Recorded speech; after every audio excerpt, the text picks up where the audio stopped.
नमस्कार, मी सद्दाम हुसेन मुल्ला. आपण पाहतात एसएन नेटवर्क प्रस्तुत FIFO मराठी. चला तर पाहूया आजच्या ठळक घडामोडी. म्हशीचे 2 तोंड असलेल्या रेडकाला दिला जन्म. बाणगे गावात एक विलक्षण आणि दुर्मिळ घटना समोर आली आहे, जी सध्या सर्वत्र चर्चेचा विषय ठरली आहे. बाणगे गावातील शेतकरी सुरेश सुतार यांच्या आशात अनेक जण याला चमत्कार समजत आहेत. मात्र 4 तासातच मृत्यू झाल्यामुळे गावकरी हळहळ व्यक्त करत आहेत. आमच्या प्रतिनिधीसह पाहत राहा.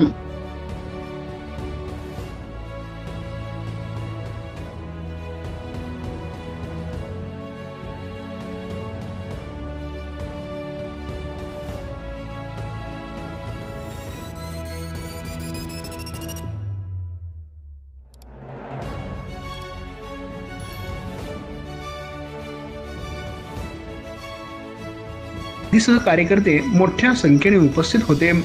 नागरिकांच्या सुरक्षेसाठी या समस्येचे त्वरित समाधान आवश्यक असल्याचे पदाधिकाऱ्यांनी ठामपणे नमूद केले. आमच्या प्रतिनिधीसह पाहत राहा.